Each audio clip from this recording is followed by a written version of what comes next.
ರಕ್ತಹೀನತೆ ಅಥವಾ ಅನಿಮಿಯಾ ಎಂದರೆ ದೇಹದಲ್ಲಿ ಹಿಮೋಗ್ಲೋಬಿನ್ ಅಂಶ ಕಡಿಮೆ ಆಗುವುದನ್ನು ರಕ್ತಹೀನತೆ ಅಂತ ಕರೀತಾರೆ. ನಾರ್ಮಲ್ಲಿ ಹೆಣ್ಮಕ್ಳಲ್ಲಿ 12ರಿಂದ 14 ಗ್ರಾಂ ಹಿಮೋಗ್ಲೋಬಿನ್ ಇರುತ್ತೆ, ಹಾಗೂ ಗಂಡ್ಮಕ್ಳಲ್ಲಿ 14ರಿಂದ 16 ಗ್ರಾಂ ಹಿಮೋಗ್ಲೋಬಿನ್ ಇರುತ್ತೆ. ಅದರ ಅಂಶ ನಾರ್ಮಲ್ ಅಂಶಕ್ಕಿಂತ ಕಡಿಮೆ ಆದಾಗ ಅದನ್ನು ನಾವು ರಕ್ತಹೀನತೆ ಅಂತ ಕರಿತೀವಿ.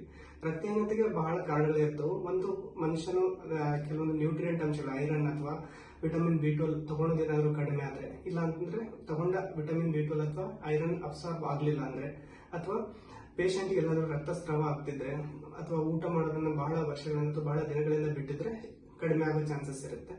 ಯೂಶಲಿ ನಾವು ಇದನ್ನ ಕಂಡುಹಿಡಿಯಬೇಕು ಅಂದ್ರೆ ಕೆಲವೊಂದು ಬ್ಲಡ್ ಟೆಸ್ಟ್ ಗಳನ್ನು ಮಾಡ್ತೀವಿ. ಹಿಮೋಗ್ಲೋಬಿನ್ ಕಂಡುಹಿಡಿಯಲಿ, ಹಿಮೋಗ್ಲೋಬಿನ್ ಕಡಿಮೆ ಆಗಿದ್ದನ್ನ ಕಂಡುಹಿಡಿಯಲಿಕ್ಕೆ example complete blood count with peripheral smear ಅಂತ ಮಾಡ್ತೀವಿ. ಅದರಲ್ಲಿ ರಕ್ತದ ಯಾವ ತರ ಇರುತ್ತೆ, ಮಾರ್ಫಾಲಜಿ ಯಾವ ತರ ಇರುತ್ತೆ, ಅದರ ಮೇಲೆ ನಾವು ಯಾವ ತರದ ರಕ್ತಹೀನತೆ ಇದೆ ಅಂತ ವಿಂಗಡಣೆ ಮಾಡ್ತೀವಿ. ಸೊ ಅದೇ ತರಹದ ವಿಂಗಡಣೆ ಅನುಸಾರವಾಗಿ ಟ್ರೀಟ್ಮೆಂಟ್ ಅನ್ನು ನಾವು ಕೊಡ್ತೀವಿ.